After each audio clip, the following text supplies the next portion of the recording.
Magandang araw mga bata! Ako nga pala si Binibining Cristel at maaari niyo akong tawagin Binibining Chris or Binibining Tel na aayon sa kung ano ang gusto niyo. At narito ako kasama ang aking mga kasamahang guro na sina Magandang hapon mga bata. Ako nga pala si Binibining Starry. Ako naman si Binibining Shirley. Maaari niyo akong tawagin Binibining Lynn. At ako naman si Binibining Tisby. At ako naman si Binibining Mariel.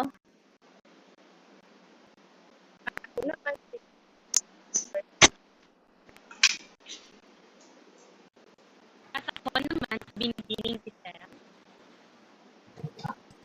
At ako naman si Binibining Jonah. kami ang inyong guro ngayong hapon. Ngayon, aanyayahan ko kayong lahat na bago tayo simula ay tayo'y manalangin na sa ating pupok.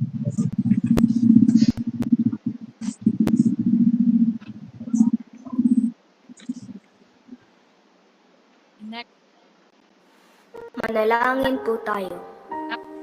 Panginoon, maraming salamat po sa binigay ninyong pagkakataon upang kami ay matuto. Gabayan mo po kaming lahat upang malinang ang aming isipan at maunawaan ng lubos ang mga leksyon na ituturo sa amin. Pagpalain niyo po ang aming mga guro sa matiyagang pagtuturo at pag-aatid sa amin ng mga leksyon sa araw-araw. Maraming salamat po, Panginoon. Ikaw po ang aming sandigan at lakas. Amen. Wala na. So, at ngayon naman, nais kong i-check kung sino ang lumiban sa ating klase. Upang ma-check natin kung sino ang lumiban sa ating klase, gusto kong chat nyo na lang sa chat box kung kayo ba ay present. Nagkaintindihan ba tayo mga class, mga Opo. Okay. Very good.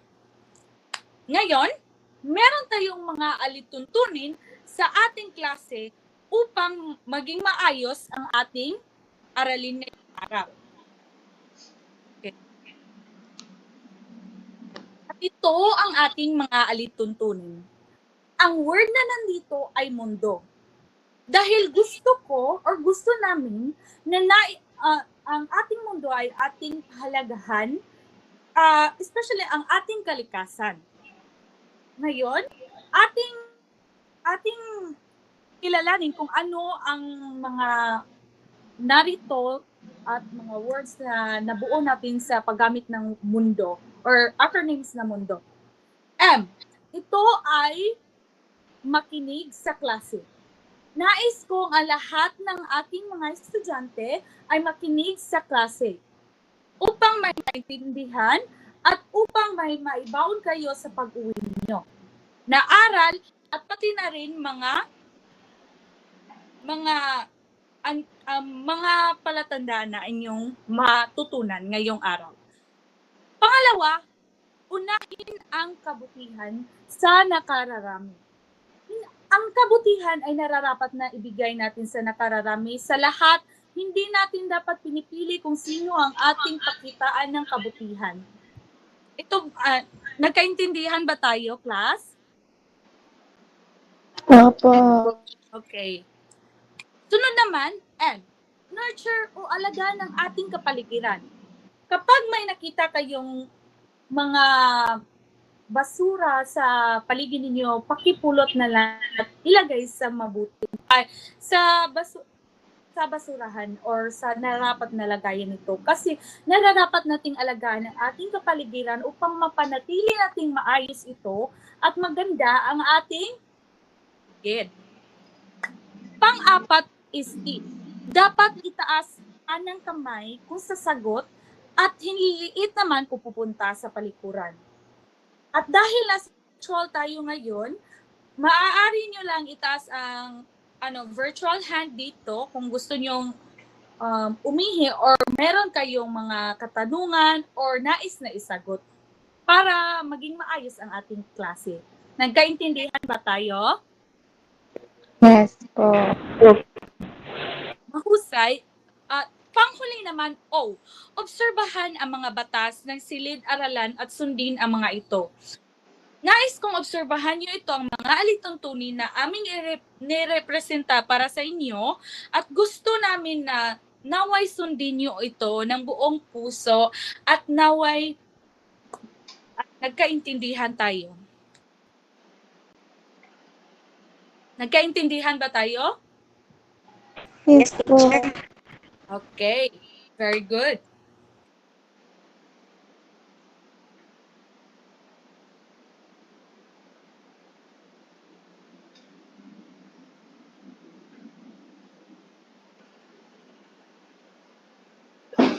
Handa na ba kayong maglaro, mga bata?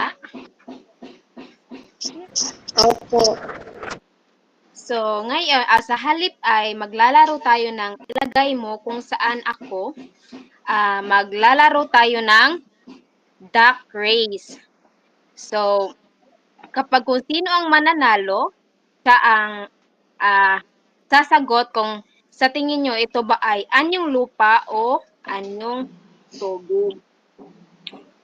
Teacher Star, Aki.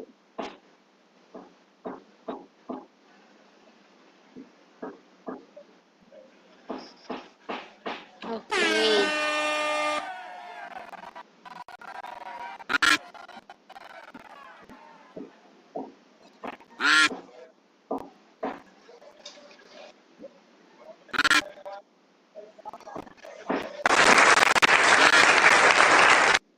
Okay, Althea.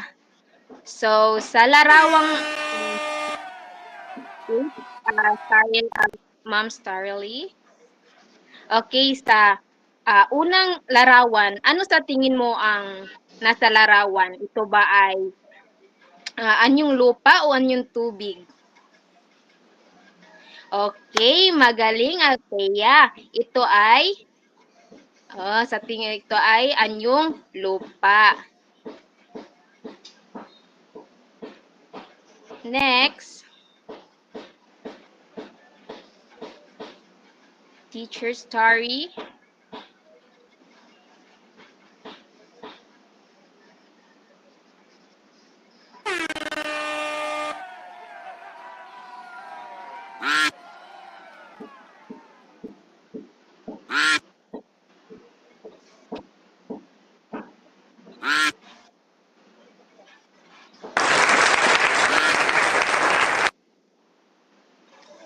Okay, Angel. So, ano sa tingin mo ang pangalawang larawan? Saan po, teacher? Sa right side. Yan. Yan. Anyong tubig, teacher? Magaling. Yan ay anyong tubig.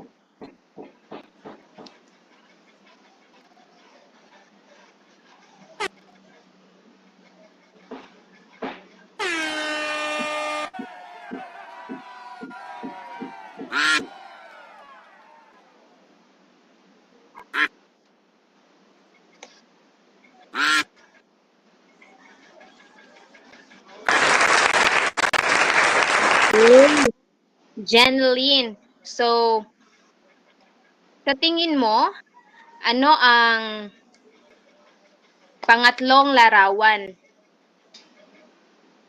So, magaling. Ito ay, ano sabi mo? Ito ay anyong tubig. Magaling si Jeneline.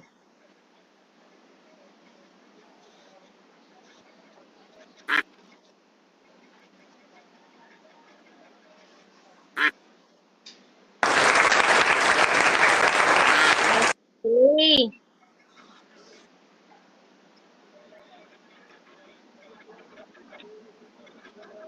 Irene, sa tingin mo ang pang-apat na picture ay? Anyong tubig po? Magaling si Irene. Ito ay anyong tubig.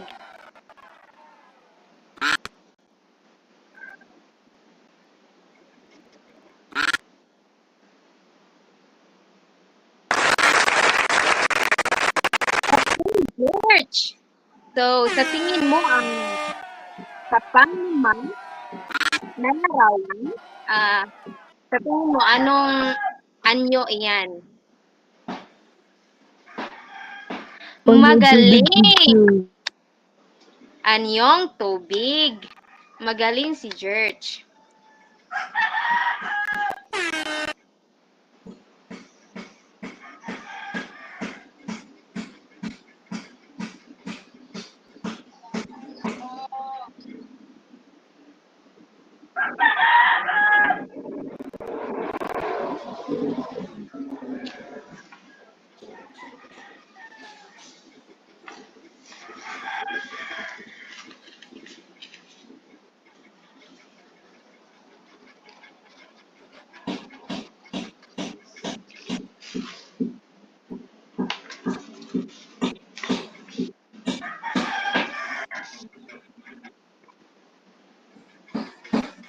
Teacher Starry.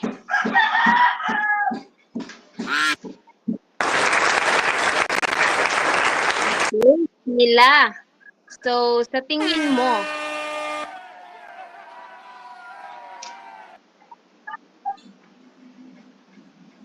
ang pang-anim na larawan ay magaling. Ito ay anyong lupa. Magaling si Sheila.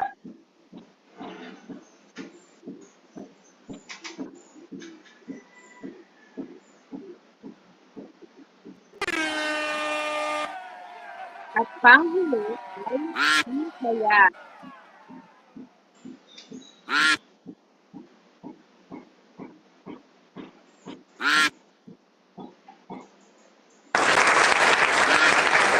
Umalis naman si Althea, pero ang tatawagin ko ay si Karil.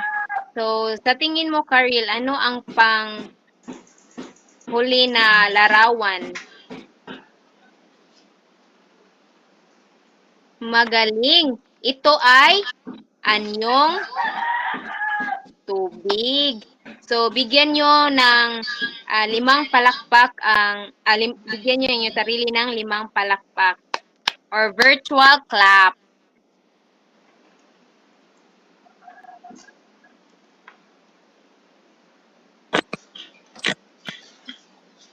Ngayon mga bata ay ihanda ang inyong mga isipan dahil tayo ay magsisimula sa ating panibagong paglalakbay patungo sa kaalaman kung ano ang ating magiging paksa ngayong araw. Ngayon ay bago tayo tuluyang magsimula ay gusto ko kayong tanungin kung gusto niyo ba ulit maglaro?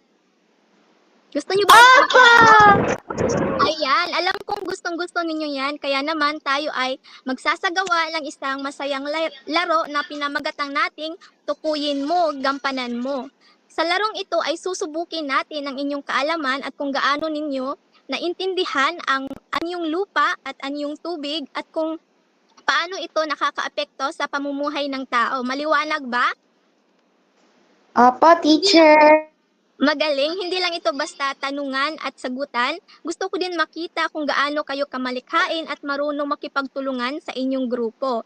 Ang gagawin natin ay simple lamang, hahatiin natin ang klase sa 4 na pangkat at bawat pangkat ay makakatanggap ng isang sitwasyon na may kinalaman tungkol sa anyong lupa at anyong tubig. Ang misyon na inyong gagawin ay tutuklasin ninyo kung paano nakakatulong o nakakaapekto ang mga anyong lupa at anyong tubig sa pamumuhay ng tao. Maliwanag ba? Yes po. Magaling. Ngayon ay makinig kayong mabuti. Narito ang inyong mga sitwasyon ng bawat pangkat. Teacher Star.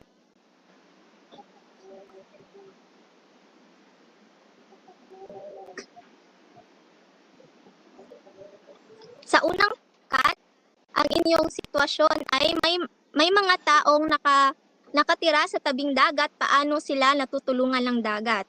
Yan ang sitwasyon ng unang pangkat.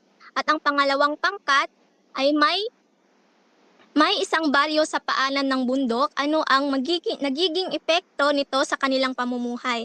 Ang paanan ng bundok ay ito ay isang lugar sa probinsya na kung saan napapaligiran ng bukirin, maraming mga puno at halaman, kung saan ang mga tao dito ay namumuhay ng simple. At sa pangatlo naman na pangkat ay, ang inyong sitwasyon ay isang pamilya ang nakatira malapit sa ilog, ano ang naitutulong ng ilog sa kanila?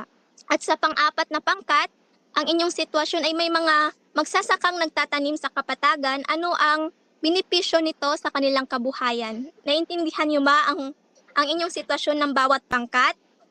Yes po.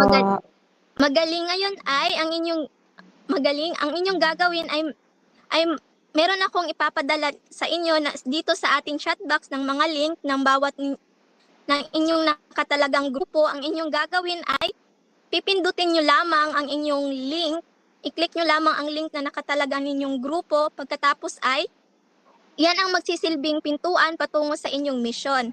At pagkapasok ninyo sa inyong group board, ay makikita ninyo roon ang inyong sitwasyon na inyong tatalakayin at basahin ninyo itong mabuti at magbahagian kayo ng ideya bilang kagrupo. Pagkatapos ay bubuo kayo ng malikhaing sagot.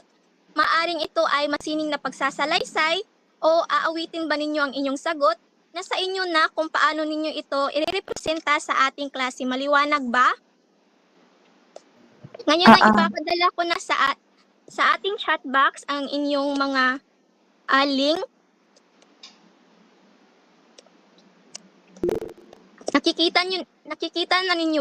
Nakikita na ba ninyo? Oo po. Tandaan, meron lamang kayong 2 minuto upang magbahagian ng ideya. Pagkatapos ng 2 minuto ay babalik tayo dito sa ating main room upang irepresenta ninyo ang inyong mga sagot. Maliwanag? Ngayon ay maaari na kayong mag-umpisa. At kapag ang inyong grupo ay tapos ng bumuo ng inyong sagot, ay i-chat nyo lamang dito sa ating chat box na kayo ay tapos ng bumuo ng inyong sagot upang mas mabilis kong malaman kung sino ang grupo ang tapos na at sinong grupo hindi pa. Maliwanag? Nagkakaintindihan ba tayo mga bata? Magaling.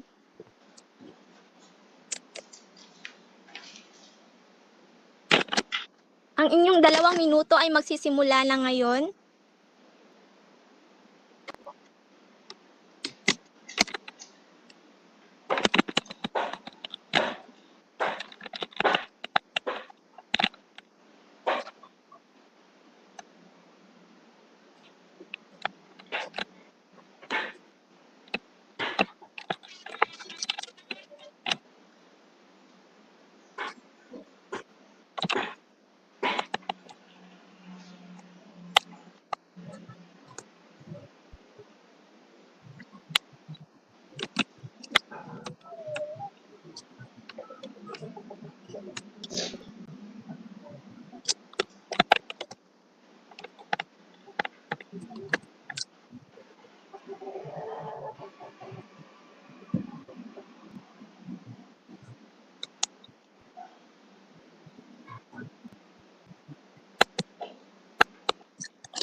Ang inyong 2 minuto ay natapos na. Tapos na ba kayong lahat? Ngayon ay maaari ko bang matawag ang unang pangkat upang irepresenta ninyo ang inyong sagot? Napakahusay. Maaari ba natin bigyan ng virtual na palakpak ang unang pangkat? Ngayon naman ay ang pangalawang pangkat.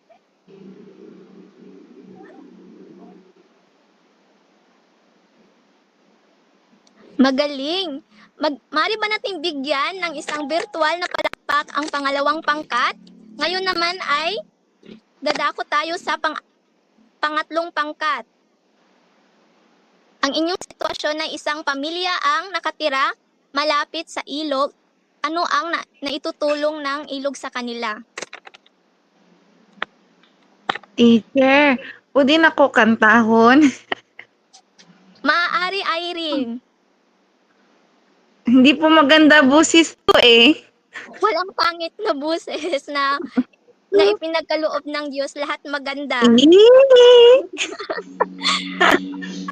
Ano Sige, na teacher. ang inyong sagot? Okay, teacher.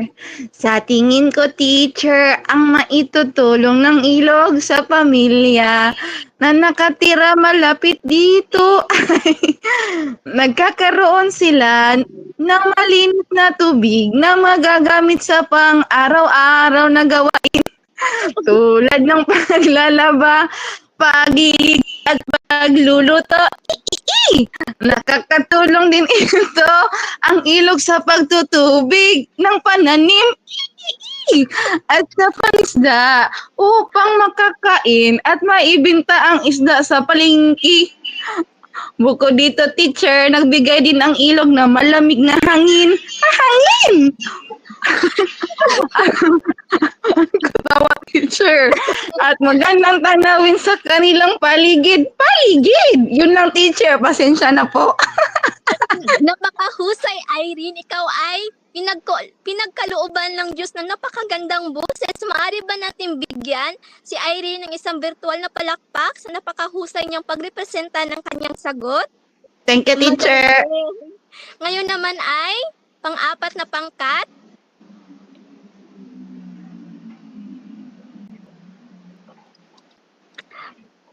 Napakahusay. Maaari ba natin bigyan ang inyong mga sarili ng isang virtual na palakpak dahil lahat kayo ay nagpapakita ng isang isang malikhaing pagbuo ng inyong mga ideya at marunong kayong makikipagtulungan sa inyong grupo upang makagawa ng isang magandang sagot. Maaari ba natin bigyan ng inyong mga sarili ng isang virtual na palakpak? Ngayon naman ay pag-usapan natin ang inyong mga natuklasan. Sa palagay ninyo, kapag ano kaya ang mangyayari sa mga tao kung mawawala ang mga anyong lupa at anyong tubig sa ating paligid? Sa tingin ninyo, ano kayang mangyayari sa atin kapag mawawala ang mga anyong lupa at anyong tubig? Yes, Irene? Sa tingin ko, teacher, hindi tayo mabubuhay. Magaling. Mahihirapan tayo sa ating buhay dahil ito ito ang pinagkukunan natin ng pagkain at tubig, hindi ba? Apa. Ngayon naman ay paano natin maipapakita ang pagpapahalaga ng anyong lupa at anyong tubig dito sa ating komunidad?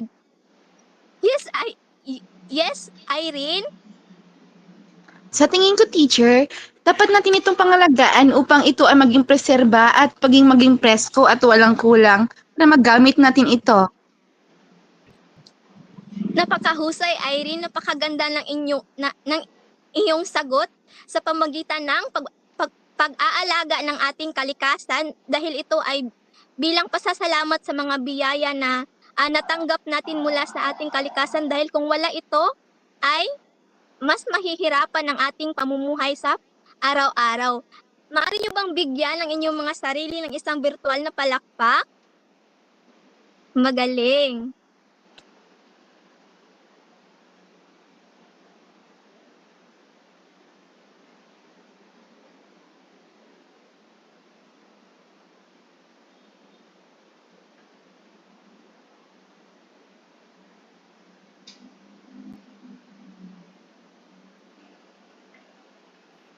Teacher Chirilyn.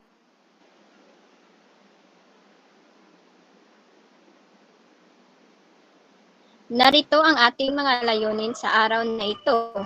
Pagkatapos ng 40 minutong talakayan, sa 80% na antas ng pagkatuto, ang mga pag-aaral sa ika-4 na baitang ay inasahang matutukoy at maihahambing ang iba't ibang aspeto ng heograpiyang pisikal gaya ng klima, panahon, anyong lupa at anyong tubig. Mabibigyang halaga ang heograpiyang pisikal ng ating kapaligiran sa pamamagitan ng larong tukuyin mo, gampanan mo, at makagagawa ng simpleng collage na naglalarawan kung paano nakakaapekto ang heograpiyang pisikal sa pamumuhay ng tao sa pamamagitan ng pangkatang gawain.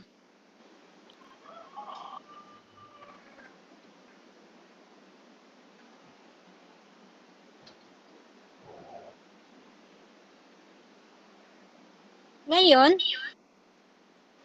ang ating pag-aaralan ay tungkol sa heograpiyang pisikal ng Pilipinas, ang klima, panahon, at anyong tubig.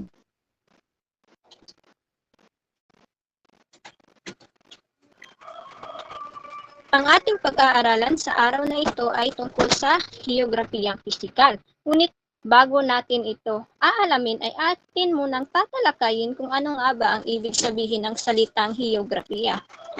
Ang heograpiya ay galing sa salitang geografiya. Geo, ibig sabihin ay mundo o daigdig, samantalang ang geografiya naman ay paglalarawan o pagsulat. Kaya, ang heograpiya ay pag-aaral tungkol sa ating mundo, mga bundok, ilog, dagat, panahon, at paano nakikisalamuha ang tao sa kanyang kapaligiran. Ngayon ay dadako tayo sa heograpiyang pisikal.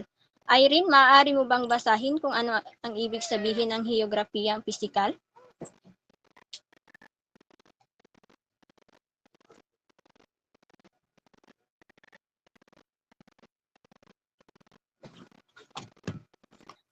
Ang heograpiyang pisikal ay sangay ng heograpiya na tumatalakay sa pag-aaral ng likas na katangian ng daigdig, kasama rito ang pag-unawa sa mga anyong lupa, anyong tubig, klima, panahon, kalupaan at iba pang likas na yaman na nakakaapekto sa buhay ng tao at iba pang organismo.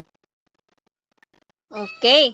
Ang heograpiyang pisikal ay sangay ng heograpiya na nagtatalakay sa likas na katangian ng daigdig. Ibig sabihin ay dito ay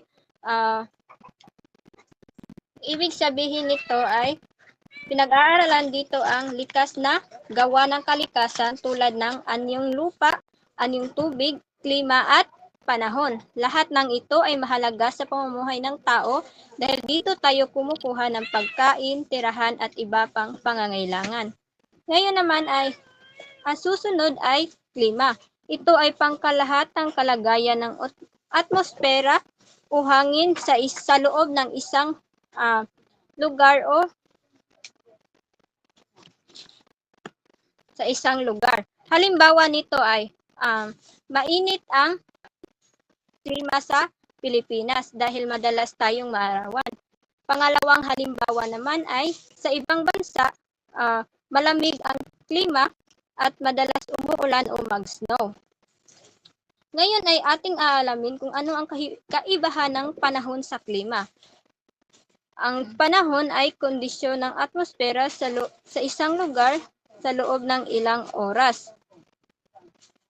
Halimbawa nito ay mainit ang panahon ngayon, ngunit baka bukas ay umulan. Ibig sabihin, mabilis nagbabago ang panahon. May dalawang uri ng panahon ang Pilipinas. Ito ay tag-ulan at tag-init. Ang tag-ulan ay madalas umuulan o malamig ang paligid, samantalang ang tag-init naman ay maaraw, mainit o matuyo ang kapaligiran. Naiintindihan niyo ba mga mag-aaral? Opo, teacher. Okay, magaling.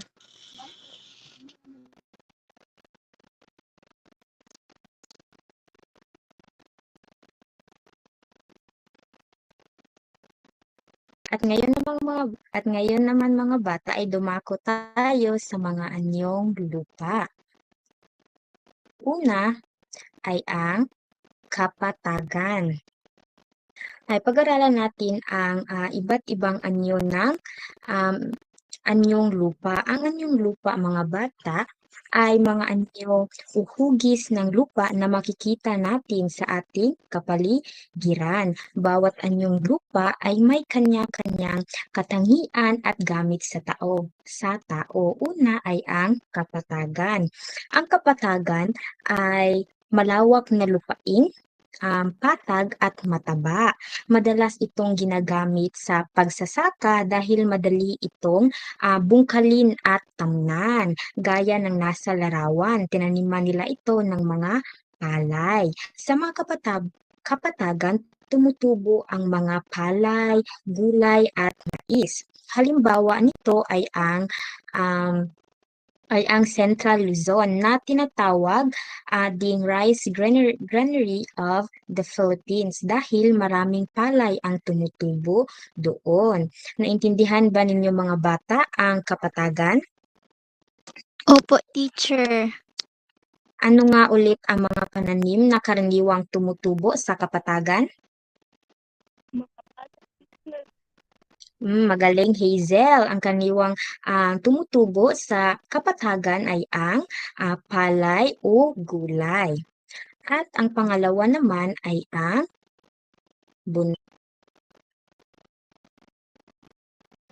bundok. Ang bundok naman ay ito ang pinakamataas na anyong lupa, karaniwang malamig sa tuktok ng bundok at maraming puno. Gaya na nakikita nyo sa ating sa larawan na pinakita ko sa inyo, marami itong mga puno. Ang halimbawa ng bundok ay ang Mount Manunggal sa Balamban, Cebu.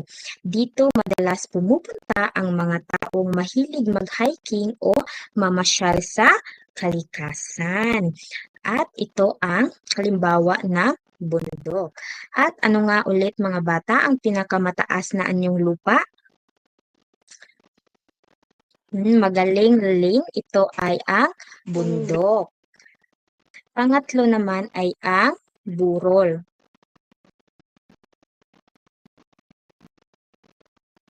Ang burol naman ay mataas din pero hindi kasing taas ng bundok. Gaya nito, pabilog o bilugan ang hugis ng itaas nito. Isang kilalang halimbawa ay ang Chocolate Hill sa Bohol. Kapag tag-init, magiging kulay tsokolate ang mga burol na ito, kaya tinatawag itong Chocolate Hills. At ang burol naman ay mataas na lupa ngunit mababa sa bundok. Ang bundok ay ang pinakamataas na anyong lupa. At ang apat naman ay ang talampas. Ang nakikita nyo mga bata sa larawan ay isa itong halimbawa ng talampas. Ang talampas ay mataas na bahagi ng lupa ngunit patag ang ibabaw. Gaya nito, mataas siya ngunit ang ibabaw niya ay patag. Parang bundok at kapatagan. Dahil patag ang ibabaw nito, maaari ring gamitin sa pagtatanim o pagtatayo ng bahay. Isang halimbawa nito ay ang Tagaytay Ridge sa Cavite. Ito. At ang pang-apat naman ay ang bulkan. Bulkan. Ang bulkan naman mga bata ay isang mataas na anyong lupa. Ang nakita nyo sa larawan na ito ay isa itong halimbawa na bulkan. Ang bulkan ay isang mataas na anyong lupa na may bunganga sa tuktok. Minsan ito ay sumasabog o pumuputok at naglalabas ng abo, bato at kumukulong lava. Halimbawa ng bulkan ay ang Bulkang Kanlaon sa Negros, Bulkang Mayon sa Albay at Bulkang Taal sa Batangas. Bagaman delikado kapag aktibo dahil nagbibigay din ito ng matabang lupa pagkatapos ng pagsabog. At ito ang halimbawa ng bulkan. At ang pang-anim naman ay ang lambak. Ang nakikita nyo sa larawan mga bata ay isa itong halimbawa ng lambak. Ang lambak ay ito ay patag na lupa na nasa pagitan ng mga bundok, katulad ng Kapatagan. Ang lambak ay mainam sa pagtatanim dahil madali itong linangin at matutubigan ng mga ilog na malapit dito. At ito naman ay halimbawa ng lambak sa Benguet na tinatawag nilang salad bowl of the Philippines. At meron ako ditong katanungan, bakit nga magandang taniman ang lambak? Dahil patag ang lupa, teacher. Magaling. Lalim dahil patag ang lupa. Maganda itong taniman dahil patag ang lupa at madali itong linangin o tamnan. Bukod dito ay may ilog na malapit sa lambak kaya madaling makakuha ng tubig para sa mga pananim. Kaya mga bata, tandaan natin na ang mga anyong lupa ay nagbibigay sa atin ng tirahan, pagkain at kabuhayan. Mahalaga rin na ating alagaan ang mga ito dahil bahagi sila ng ating kalikasan. Ngayon naman, ay nadako tayo sa ano nga ba ang anyong tubig? Ang anyong tubig ay tungkol sa mga natural na tubigan na matatagpuan sa ibabaw ng lupa. Kabilang ito ang iba't ibang uri ng tubig. Ang una ang karagatan.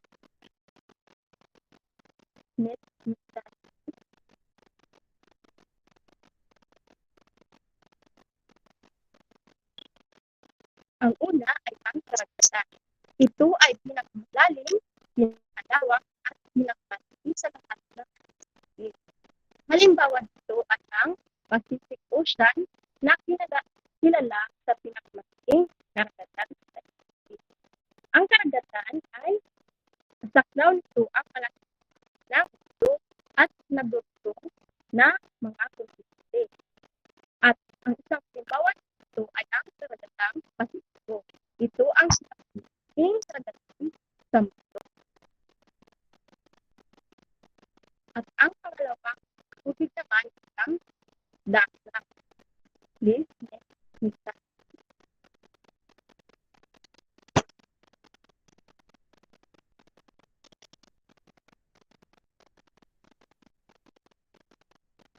Ang dagat ay bahagi ng karagatan, mas maliit ang tubig dito kaysa karagatan. Halimbawa nito ay ang Celsius na nasa kanlurang bahagi ng Pilipinas. Ano nga ba ang kaibahan ng dagat at ang karagatan? Ang kaibahan ng dagat at karagatan, ang karagatan mas malaki at mas maliit. At ang dagat naman ay mas maliit, mas mababaw at kadalasang sa lupa.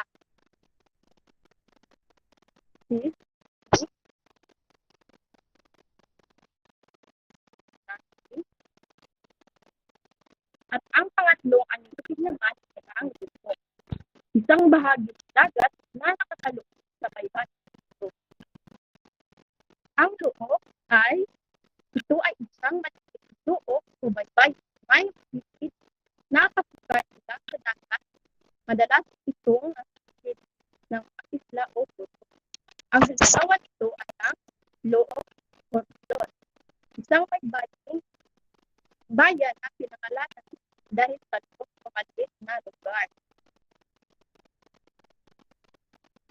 At ang pang-apat naman ay ang sipot. Isang sipot na tubig na nagdurugtong sa dalawang sipit. Ito ay isang sipit na daan tubig na nag-uungay sa dalawang malaking tubig. Tulad ng dagat o karagatan o hiwalay sa dalawang. Ang halimbawa nito ang sipot ng San Francisco. Naghiwalay sa at sa at ang paglima naman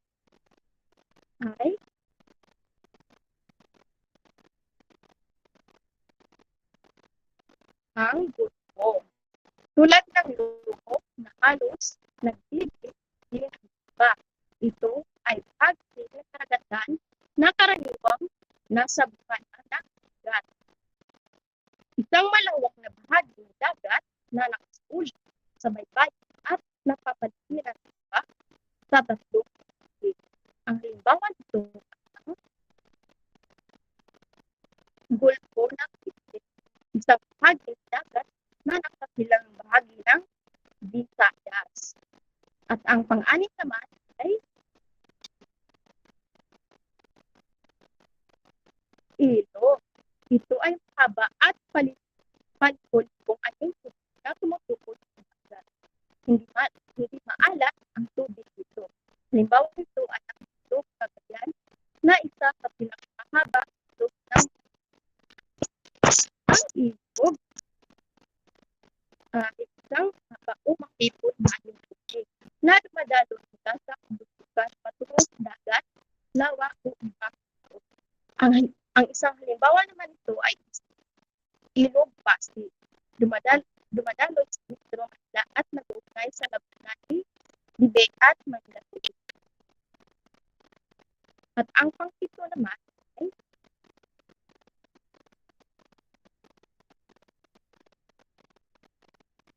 lawa. Ito ay anong tubig na halos napapagiran. Halimbawa nito ay ang Taguig, na pangatlo sa pinakamaling lawa sa Pilipinas. Ang lawa ay isang tubig na nakalulungan lawa. Maaaring sariwa o maalat. Tubig din sa pinagkuhan nito.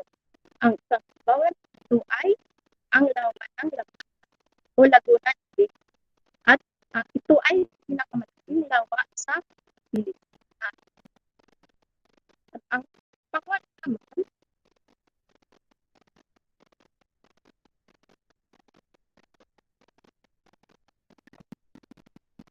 ay din maaaring magbasa kung ano ang sabihin sa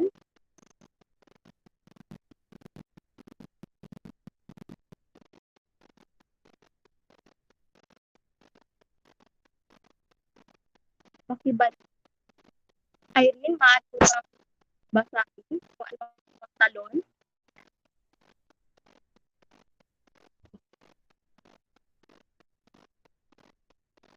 Okay, magaling. Ito ay tubig na umaagos mula sa mataas na lugar tulad ng Bundok. Isang tubig kung saan tubig mula sa ilog na bumabagsak at nababayan patungo sa tubig. Ang halimbawa nito ang Marya Pinto na matatagpuan sa Pilipinas at isa na mataas na talikak at yun na ito.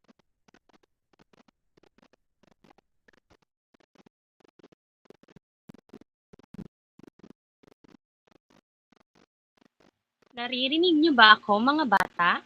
Kung naririnig niyo ako, maaari niyo bang pindutin ang inyong virtual na reaksyon? Ngayon napag-usapan na natin kung paano naaapektuhan ng heographyang pisikal ang pamumuhay ng tao. So, oras na para mailapat niyo pa ang inyong natutunan sa isang malikhaing gawain. Ngayon, hahatiin ko kayo sa 4 na grupo. So, magsisend ako dito sa ating chat box para malaman nyo kung saang pangkat kayo nabibilang. Maliwanag ba, mga bata? Opo, teacher.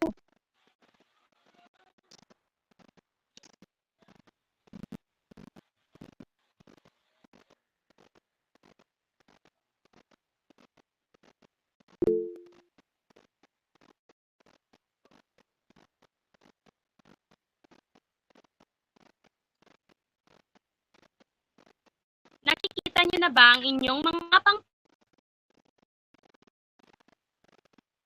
Ang gagawin nyo, mga bata, ay with the same link ng unang send Jonah, doon kayo click ang nakatalagang bawat pangkat ay may iba, ang bawat pangkat ay bibigyan ng bawat pangkat ay magkakaroon ng sariling paksa ng heographyang pisikal. So, kayo ay gagawa ng collage gamit ang mga ginupit na larawan mula sa magazine, dyaryo, internet printouts o maaari ring mga sariling guhit. Maliwanag ba ito, mga bata? Opo, teacher. Bawat larawan, maglagay ng maikling paliwanag kung paano ito nagpapakita ng ugnayan ng tao at kapaligiran. So kayo ay bibigyan ng 10 minuto upang tapusin ang inyong collage. Pagkatapos ng paggawa, ipapakita ng bawat pangkat ang kanilang output sa klase. So ipapakita nyo ang inyong ginawang output sa klase. Pagkatapos ay pumili ng isang kinatawan mula sa inyong grupo na magpapaliwanag ng konsepto at magbibigay diin ng pinakamahalagang epekto ng inyong paksa sa pamumuhay ng tao. Maliwanag ba ito, mga bata? Opo, teacher. So kung gayon, simulan na natin ang ating pangkatang gawain. Ang inyong 10 minuto ay nagsisimula na.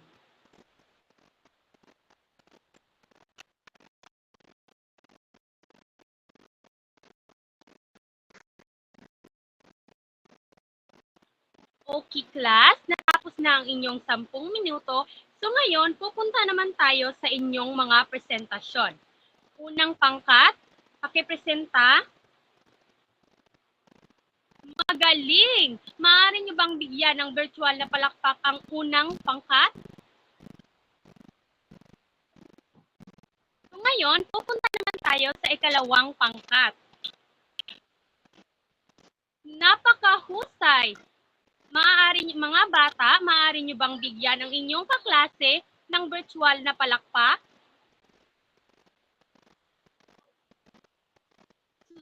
Susunod naman tayo sa ikatlong pangkat.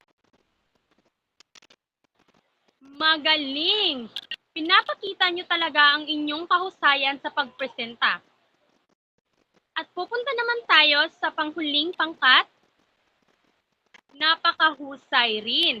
So mga bata, sa nakikita ko, ang bawat pangkat ay nagpapakita ng kahusayan sa kanilang pagpipresenta.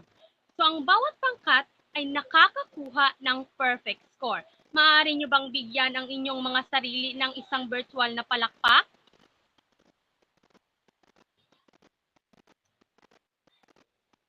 Teacher Star, pakinext.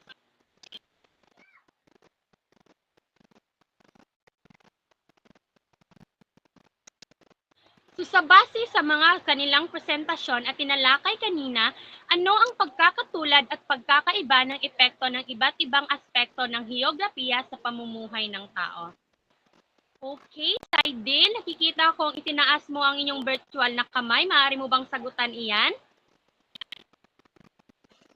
So teacher, yan ay ang pagkakatulad niyan teacher yan ang mga aspekto ng heograpiya at diyan tayo kumukuha ng hanap buhay teacher.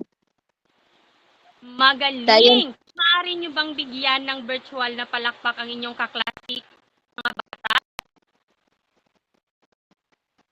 So ang susunod naman ay, kung mawawala ang isa sa mga ito, paano maaapektuhan ang lipunan? Joyce Hart, nakikita kong itinaas mo ang iyong virtual na kamay. Maaari mo bang sagutan iyan?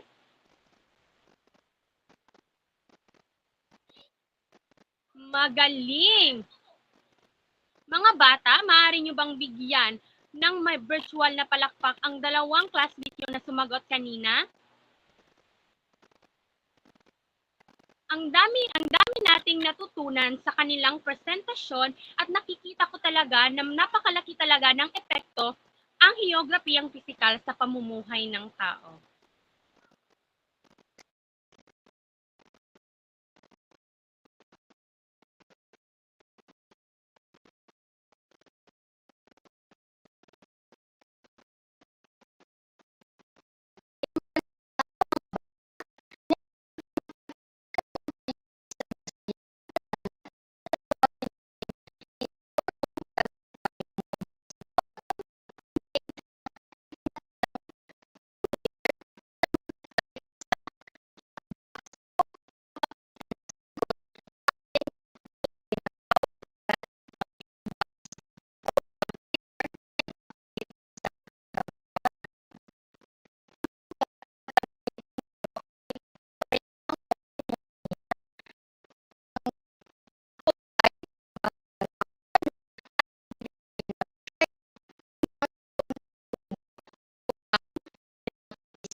Opo, teacher.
At para naman sa inyong takdang aralin, gumuhit na isang anyong lupa o anyong tubig na makikita sa inyong lugar.